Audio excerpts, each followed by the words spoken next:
మిగతాదంతా routine రొట్ట. Work చేసుకుంటూ comedy సినిమాలు చూడాలి అనుకుంటే ఈ మూవీని తీసుకోవచ్చు. ఇక్కడ దూకుడు డైరెక్ట్ ఈ సినిమా షూటింగ్ వచ్చేసినట్టున్నారు. కైనా కాంప్రమైజ్ కైనా నేను రెడీ అని. Madhagaja Raja starring Vishal, Anjali, Varalakshmi, Sarath Kumar and directed by Sundar C. ఈ మూవీ గురించి చెప్పాలి అంటే స్ట్రిక్ట్లీ యావరేజ్ గైస్. అది తమిళ్లో బ్లాక్ బస్టర్ అయింది, 50 crores కొట్టారు అన్నారు. కానీ ఎలా కొట్టింది అనేది నాకు తెలియదు. వింటున్నాను కదా అని నువ్వు ఏం చెప్పినా వింటాను అనుకోకు. ఈ సినిమా ఎందుకు చూడాలి అంటే చెప్పు. Time pass guys. Time pass కి మీకు ఏ పని లేదు అనుకుంటే సినిమా చూడండి. ఈ సినిమాలో మెచ్చుకోదగ్గ విషయం ఏంటి అంటే చెప్పు. కామెడీ.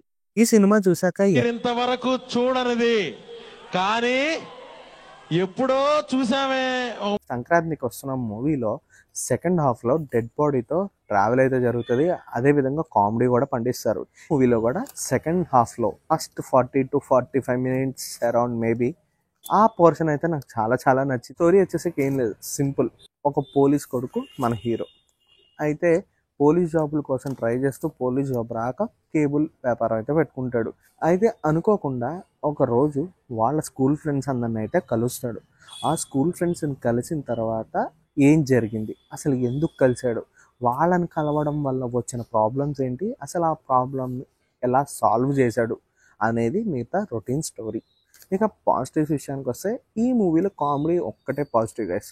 మిగతాదంతా రొటీన్ రొట్ట.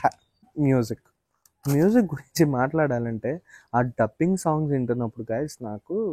ఇక పర్ఫార్మెన్సెస్ విషయానికి వస్తే విశాల్ గారు బాగా చేశారు గైస్. ఈవెన్ విలన్గా సోను సూద్ చేసిన అంత ఇంపాక్ట్ లేదు. మూవీకైనా కాంప్రమైజ్కైనా నేను రెడీ అని. కయ్యం అంటే గొడవ. అంటే ఫేస్ ఆఫ్ అనేది నేను చాలా ఎక్స్పెక్ట్ చేశాను డైలాగ్ తర్వాత, కానీ చూస్తే లోపలేం లేదు.